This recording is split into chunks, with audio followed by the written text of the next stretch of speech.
advertencia. Los menores deben estar en compañía de los padres o un adulto responsable. Contiene sistema closed caption. Este programa fue financiado con recursos del Ministerio de las TIC.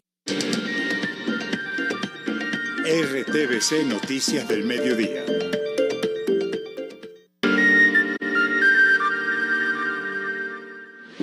Joven de 15 años fue asesinado en Transmilenio. Autoridades aseguran que se trató de un hecho de intolerancia. Presuntos responsables estarían identificados. Golpe a banda implicada en caso de embolsados. Autoridades capturaron en la localidad de Kennedy, en Bogotá, a 4 personas señaladas por la policía de abandonar cuerpos envueltos en bolsas de basura.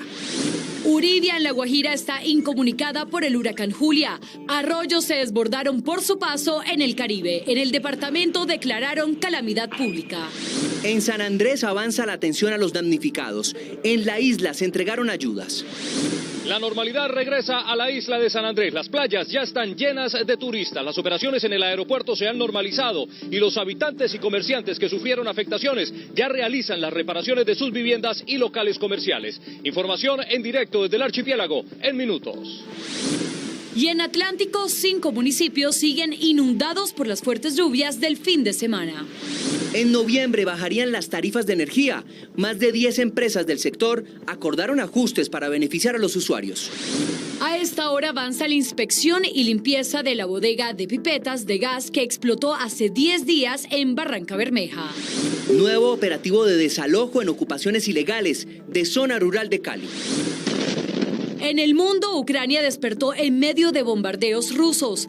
Aún no se confirma el número de muertos y la cifra de heridos supera los 60. Desde hace 4 meses, Kiev no era blanco de ataques. En deportes, Pinto logró sus primeros 3 puntos con el Cali. Millonarios perdió el liderato y Pasto, con un partido más, encabeza la tabla de posiciones. En cultura, llega la semana de receso y les contaremos qué actividades hay programadas para disfrutar el tiempo libre.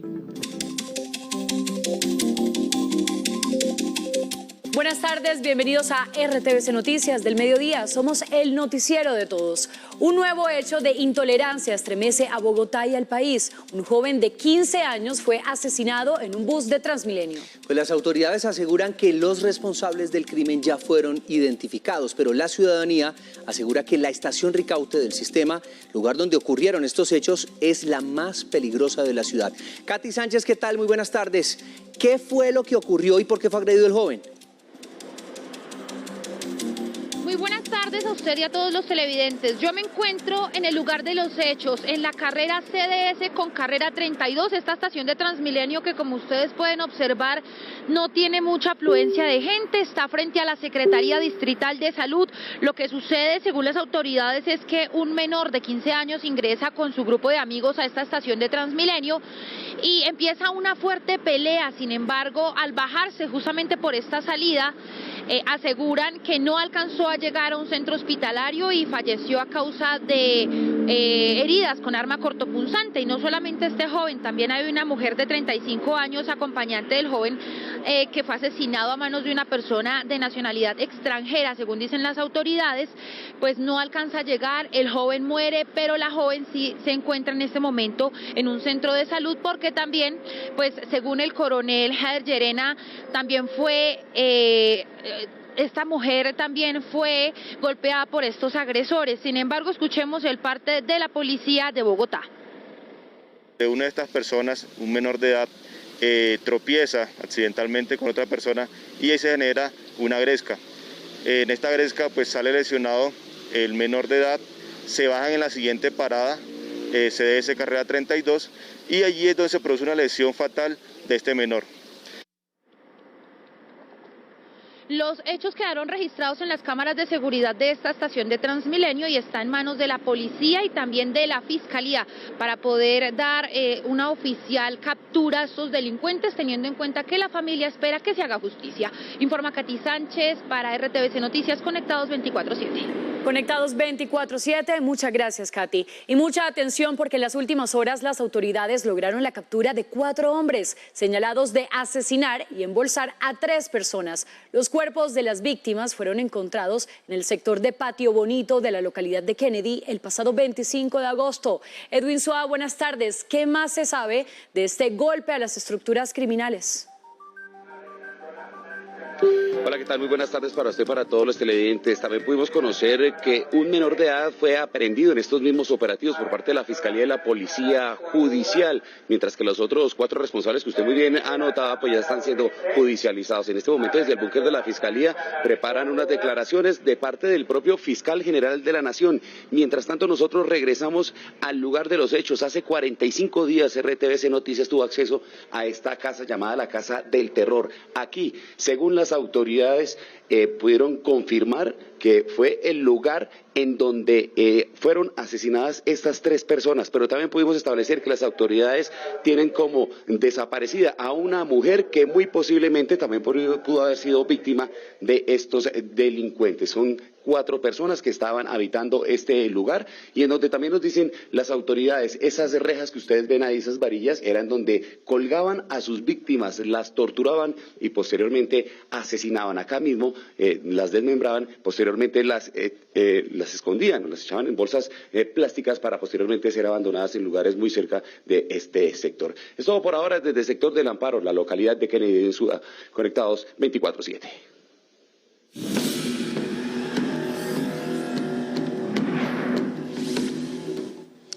Y seguimos con el cubrimiento especial de RTVC Noticias del paso del huracán Julia por Colombia. Hoy volvió a la normalidad a San Andrés. Aunque muchos de los pobladores de la isla siguen reparando los daños que dejó el fenómeno natural, los turistas y quienes ofrecen servicios retornaron a las playas. José Fernando, en Uribia, departamento de La Guajira, el presidente Petro con el equipo de atención de emergencias del gobierno nacional evalúan las afectaciones por inundaciones que mantiene incomunicada a la población. Vamos en directo primero con John López, nuestro enviado especial a San Andrés. John, ¿qué indicaciones hay para los turistas hoy?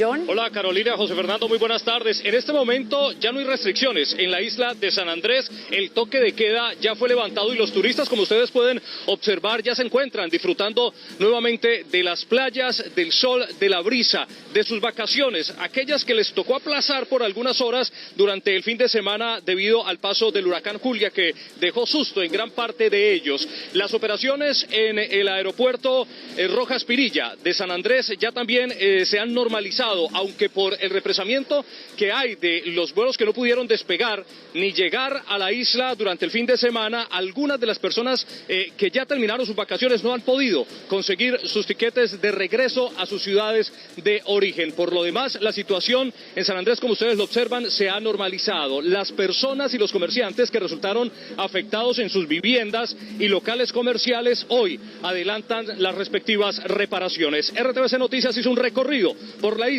y esto fue lo que nos encontramos. La normalidad regresó a las playas de San Andrés.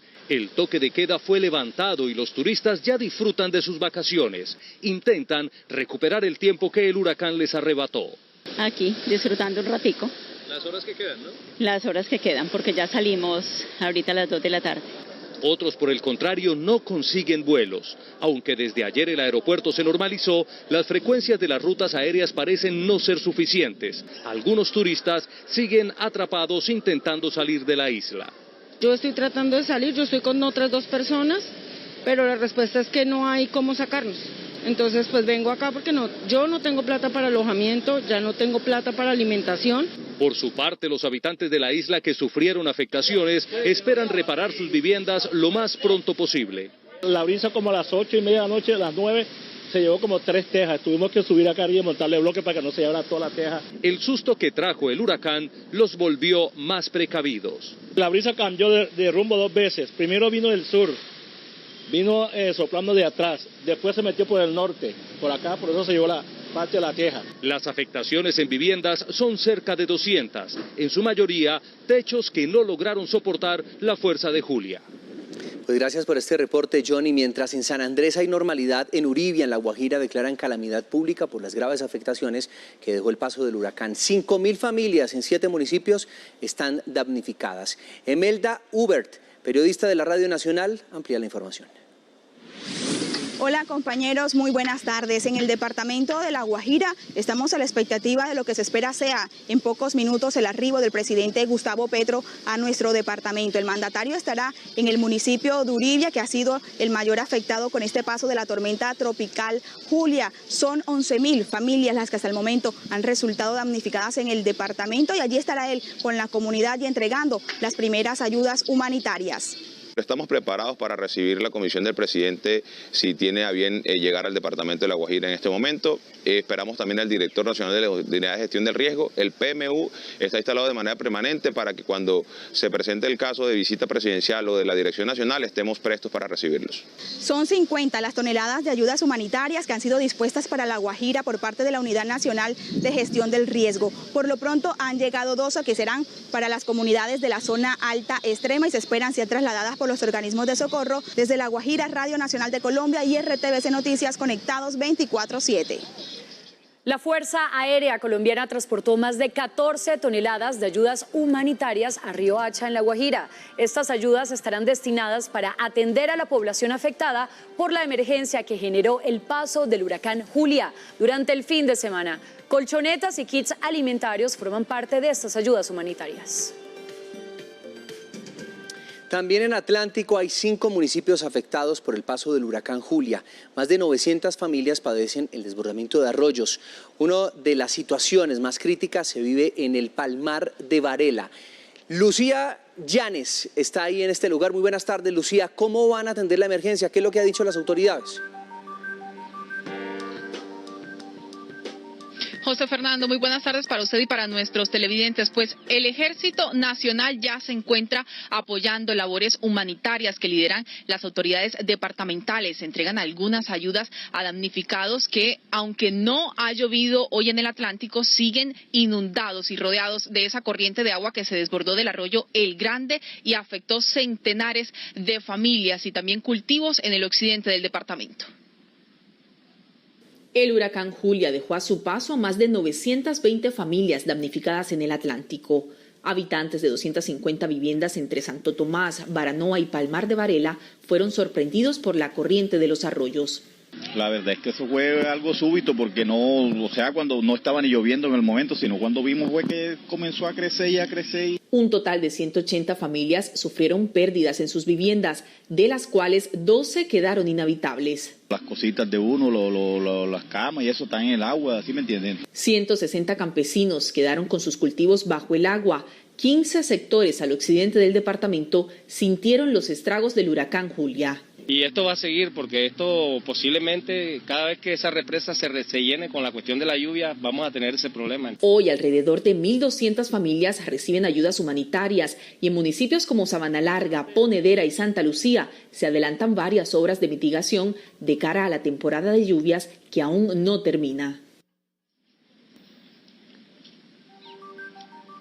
Y la tormenta tropical Julia, que ya en San Andrés se convirtió en huracán, en su paso por el Caribe dejó serias afectaciones en el departamento. En el embalse del Guájaro, en el corregimiento de La Peña, en Sabana Larga, Atlántico, allí ocurrieron algunas inundaciones también. El embalse llegó a su máximo nivel y la filtración del agua llegó hasta las viviendas aledañas a ese cuerpo del embalse. Pues hoy las autoridades y algunos líderes sociales están construyendo barreras con sacos de arena de 60 centímetros en esos 9 kilómetros del embalse para contrarrestar las filtraciones que más adelante las lluvias puedan generar alguna tragedia en La Peña, corregimiento de Sabana Larga, Atlántico. Es toda la información desde Barranquilla. Lucía Fernanda Llanes para RTVC Noticias, conectados 24/7.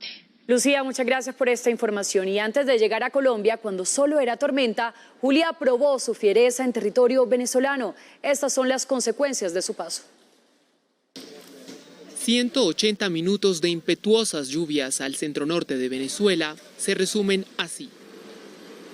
La inminencia de inundaciones, quebradas y ríos rebosantes de su tope fueron la convergencia poco afortunada que generó estos encuadres en Las Tejerías, estado Aragua, que hoy hacen hablar de Venezuela. Se desbordaron 5 quebradas y bueno, como ustedes bien saben, estamos viendo aquí afectaciones muy importantes, pérdidas humanas. A la rudeza que opone el amasijo que combina lodo, árboles y despojos de casas arrasadas, batallan 1000 mujeres y hombres de la Guardia Nacional, bomberos, policía y protección civil para arrancarles vida, la que quede del pueblo casi sepultado. Dale gracias a Dios que estoy viva, porque hay muchos muertos, muchos muertos.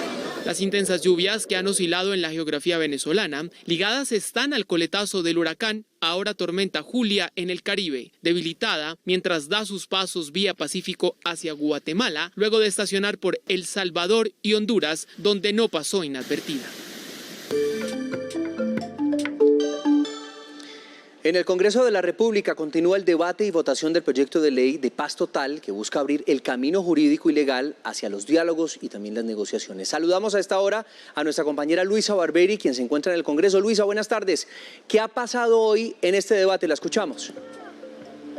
José Fernando y televidentes, muy buenas tardes. Así es, continúa aquí este debate y discusión de este proyecto de ley de paz total. Y durante la mañana fue el artículo 9 en el que se centró toda la polémica y discusión, pues este busca facultar a que organizaciones humanitarias puedan tener acercamiento y contacto con grupos armados. El ministro del Interior, Alfonso Prada, dijo que eso en ningún momento significaba que ellos fueran a ser firmantes de la paz, facultad que tiene el presidente de la República, sino que obviamente también iba a tener esta oportunidad de sentarse en una conversación con estos grupos armados. Para la oposición, eso lo calificaron como algo inconveniente e inadecuado. Aquí se mencionó claramente que estábamos facultando unas organizaciones para firmar la paz. No, aquí no se está facultando a nadie para firmar la paz, y que esa era violación de las competencias del presidente, porque era el único exclusivamente jefe del orden público en Colombia apto constitucionalmente para firmar un acuerdo de esta magnitud. No. Pero decirnos que cualquier organización humanitaria de ahora en adelante puede contradecir incluso las organizaciones, las decisiones de la fuerza pública, del propio presidente en torno a ciertas zonas y pasar por donde quiera, sin distinción alguna, me parece que es absolutamente inapropiado, inconveniente y, entre otras, ilegal.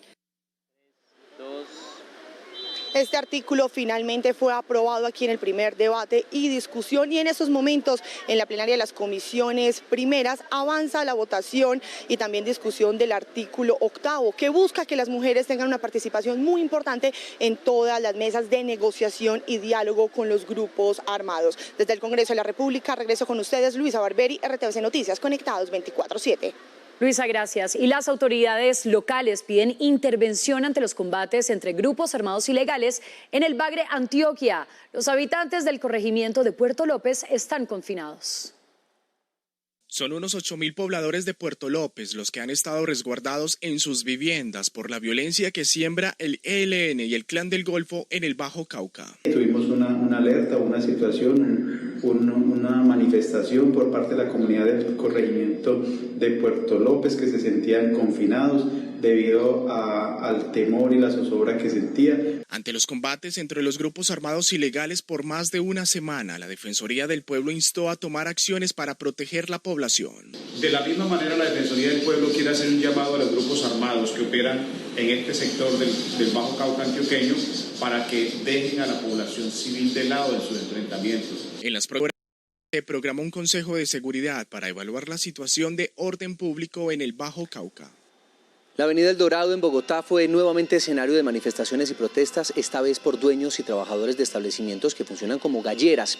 La manifestación impactó la movilidad considerablemente desde la calle 26 con carrera 57 en sentido oriente-occidente y sobre la calle 66A con carrera 96.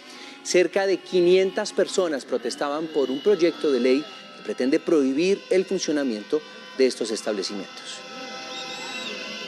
Continúan los operativos de recuperación de predios en Cali. Hoy las autoridades adelantan un desalojo en el sector La Conquista, oriente de la ciudad. Alejandro Muñoz, buenas tardes. Usted con más detalles, adelante. Hola, ¿qué tal? Buenas tardes. Pues justamente los saludamos desde el punto donde avanza el cuarto día de intervención para poder recuperar este predio. Varias cosas por mencionar. Primera, nuestro equipo periodístico quedó en medio de uno de los enfrentamientos cuando la comunidad se oponía a estos desalojos. Justamente en ese punto, pues tuvieron que las autoridades detonar una granada de aturdimiento para poder esparcir la comunidad. Y la segunda preocupa porque el balance de las familias que necesitan vivienda aún no es claro, así como el censo de los niños. Y a esta hora, pues en estos vehículos justamente intentan recuperar algunas de sus pertenencias, llevarlas hasta otro lugar en medio de estos desalojos. Pero veamos lo que ocurrió desde muy temprano aquí en este punto. Así avanza la recuperación del predio invadido. Familias intentan oponerse a la fuerza pública. Muchos de ellos no salen de sus viviendas. Yo hasta que el gobierno no me dé una garantía a mí de que me diga, mire, vamos a reubicarlo, vamos a instalarlo en otro lado, ahí sí salimos. Aquí nadie está peleando con nadie, pero entonces necesitamos esas garantías. La cocina, el colchón en el que yo dormía, mi comedor, todo se lo robaron, los juguetes de mis hijos, de mis sobrinos. Actualmente se trabaja para recuperar el sector de la Conquista, un predio ocupado con 3.000 ciudadanos. Nos interesa mucho establecer claramente las familias víctimas y las familias que efectivamente adolecen de condiciones. La zona intervenida es el lugar donde será construida la Universidad Distrital, proyecto donde se darán clases a más de 3.000 personas. Avanza la labor de remoción de escombros en el Pozo 7 de Barrancabermeja, Santander. En la zona fueron hallados restos óseos y las autoridades aún no los han identificado. Así avanza la recuperación del predio invadido. Familias intentan oponerse a la fuerza pública. En minutos retomaremos, por supuesto, esta información. Ahí está, vamos a escuchar el informe a esta hora. Para ayudar a las familias afectadas a tener un nuevo comienzo. Los estamos llamando para que nos unamos en esta causa y podamos ayudar a restaurar las viviendas afectadas. Las autoridades instalaron una carpa de la solidaridad para que los ciudadanos puedan hacer entrega de las ayudas para las familias damnificadas. Ahorita necesitamos de carácter urgente tejas, lámina, cerchas y cemento. Las 2 niñas hospitalizadas continúan bajo observación médica. En este momento ya se encuentra despierta en una fase para poder avanzar hacia el retiro de la ventilación mecánica y en proceso de curaciones de todas sus lesiones en piel. 120 familias resultaron afectadas con esta emergencia que dejó 2 personas fallecidas. Las autoridades continúan con la identificación de los restos encontrados en las últimas horas.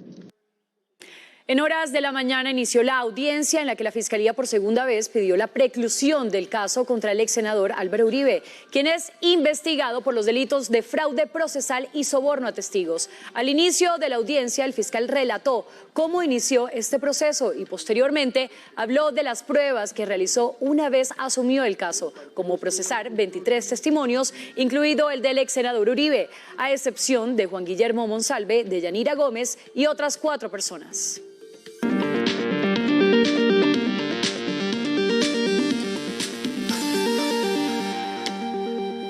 Mucha atención porque hasta el momento más de 10 empresas del sector de energía han llegado a acuerdos para buscar la reducción de tarifas para los usuarios en las próximas semanas.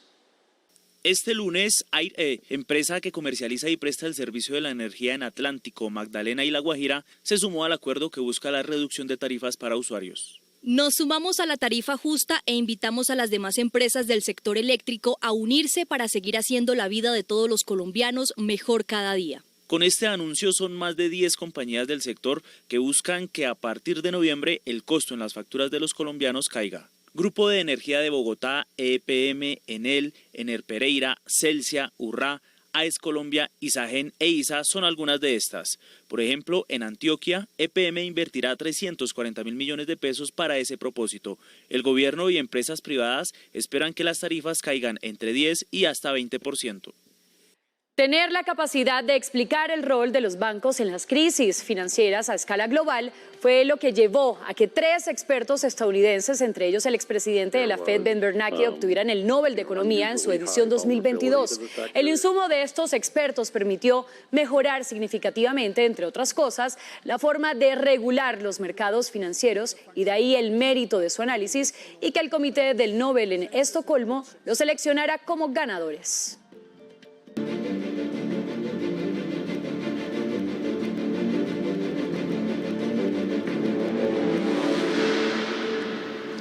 El número de personas muertas es incierto y al menos 64 han resultado heridas luego de que Rusia lanzó durante horas misiles contra Kiev y otras ciudades de Ucrania. Así lo confirmó el presidente ruso Vladimir Putin. En medio del incremento de la hostilidad, del mandatario ruso Alexander Lukashenko asegura que a Kiev de orquestar un atentado contra su país. Esta es Ucrania y este el contenido de sus días.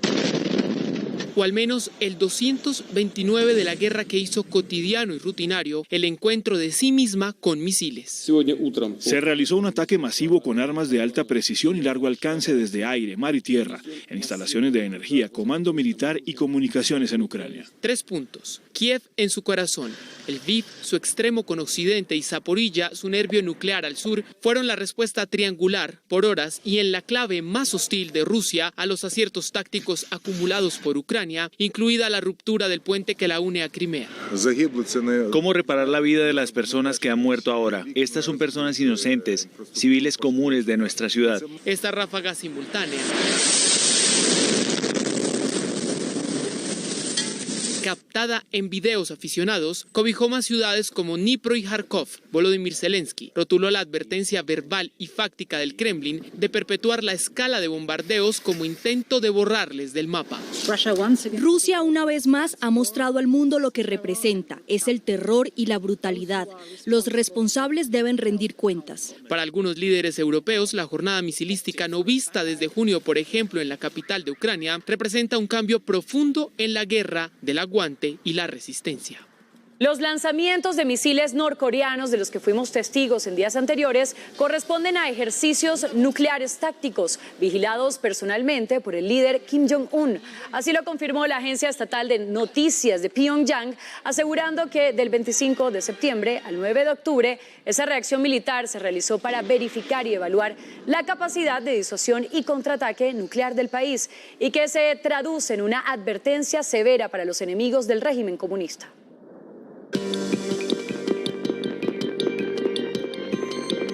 Mucha atención que hay actualización del estado de salud de Luis Díaz, el jugador colombiano. En Inglaterra aseguran que Díaz tiene una lesión de rodilla que lo dejaría. Afirma que el colombiano será de baja por 2 meses y no requerirá intervención, pronta recuperación para el colombiano. Hoy en Bogotá inició el programa piloto de capacitación a organizaciones comunales creado por el Ministerio del Deporte que pretende aportar en la formación de niños y jóvenes de distintas comunidades del país en diferentes disciplinas. Más de 66 personas de comunidades vulneradas de 11 departamentos reciben nuevos conocimientos con una misión. Estamos trabajando y vamos a seguir trabajando en función de que nuestros niños no se nos pierdan y no se nos los lleven el narcotráfico, la guerra. Entonces, por eso lo hago y lo hago de corazón. Tanto Mindeporte como la Federación Colombiana de Fútbol y DiFútbol están comprometidos con la búsqueda de talentos. Hemos detectado que les falta realmente infraestructura, les falta también apoyo logístico y apoyo humano a través de instructores, de formadores. Desde Tierra Bomba, Isla del Caribe, llegó un grupo encabezado por Luis Herrera para llevar especialmente un mensaje de esperanza. Ayudarnos a hacer y mejorar y tratar de conseguir un escenario deportivo que sea acorde a nuestra comunidad y hacer que los niños tengan mejores elementos para la práctica del deporte que les gusta. El fútbol es la disciplina inicial de un programa que tendrá varios componentes en deportes de combate, atletismo y otras disciplinas. Me despido con esta noticia. Deportivo Cali logró su segunda victoria del semestre y empezó con ilusión la era de Jorge Luis Pinto. Junior ganó y dejó sin técnico a Bucaramanga y el fútbol colombiano tiene nuevo líder. Se trata del Deportivo Pasto. La crónica de la jornada, como siempre, la tenemos aquí en RTVC Noticias. El clásico vallecaucano se pintó de verde. Teófilo Gutiérrez convirtió este penal en la segunda victoria del Cali en Liga. Además, en el debut de Jorge Luis, que sabe que comenzar con pie derecho es un gran acierto. Todo principio en el fútbol ganando es bueno, es estimulante. Y en eso hemos comprometido a los muchachos. Yo pienso que les he hablado muy claro del sentimiento y del compromiso que tenemos con el Deportivo Cali. Junior volvió a ganar de visitante con Julio Décimo y gracias a Cariaco González. A mí personalmente me confirma que esta es una plaza muy buena para mí. Si no estoy mal, hace 18 años que no me toca perder un partido con ningún equipo. Pero parece que la derrota le costó el puesto a Piripi Osma en el banquillo leopardo. Este equipo tiene 56 puntos que no había hecho mucho tiempo. Y usted ya está pidiendo mi cabeza. No estoy de acuerdo. Las Águilas de Leonel Álvarez le raparon la posibilidad a Nacional de ser líder, pero el que tenía la misión cumplió con la tarea. Pasto le ganó a Tolima y por el momento lidera con 29 puntos la liga. No podemos perder la cabeza, tenemos todavía 4 partidos más y lo que queremos es terminar el todos contra todos en una buena posición y con una buena cantidad de puntos, buscando la clasificación y ahora pensando también en la reclasificación. Quedan 12 unidades en disputa y muy pocos cupos para definir a los mejores 8 del fútbol profesional colombiano. Y llegamos a oportunidades, atentos porque hay más de 40 vacantes de trabajo en Alemania para tecnólogos en electricidad. Aquí les contamos cómo pueden aplicar. En oportunidades de trabajo en el exterior, vaya a la página ape.sena.edu.co. De clic en la pestaña Personas y seleccione e inscriba su hoja de vida, donde tendrá que diligenciar sus datos personales y seguir el paso a paso. Cuando finalice, diríjase a convocatorias de empleo en el exterior y de clic en Proyecto Team. Lea con atención la descripción y requisitos como ser tecnólogo en electricidad industrial, tener disposición de aprender el idioma alemán para certificar el nivel requerido por la empresa y contar con experiencia mínima de 24 meses, entre otros. ¡Atentos! El salario oscila entre los 8 y 10 millones de pesos colombianos.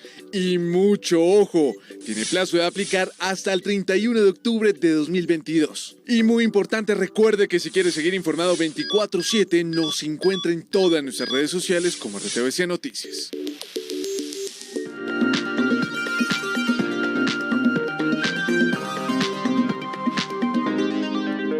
En Colombia inicia la semana de receso escolar y en RTVC Noticias tenemos las actividades más destacadas para que sus hijos y usted se programen. Habrá cine, parques ambientales, literatura y mucho más. Con este informe terminamos RTVC Noticias, emisión del mediodía. Feliz tarde.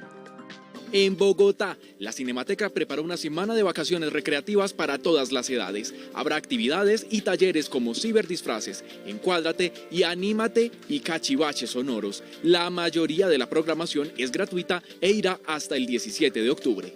El Jardín Botánico de Bogotá lanzó las vacaciones científicas para niños entre los 5 y 12 años de edad. Un tropicario, murciélagos y variados ecosistemas serán parte del plan. En Medellín, el Parque Explora tendrá 300 actividades para participar en vacaciones, entre ellas cursos, conocer el mundo de los dinosaurios y viajes al universo a través de efectos visuales. El parque subsidiará entradas a ciudadanos de estratos 1, 2 y 3. Para cerrar, Cali está lista para el inicio de la Feria Internacional del Libro este 13 de octubre. La programación será gratuita y contará con actividades educativas neurodiversas para los más pequeños. Israel será el país invitado. Prográmese con esta y más actividades en vacaciones con RTVC Noticias. RTVC Noticias del Mediodía.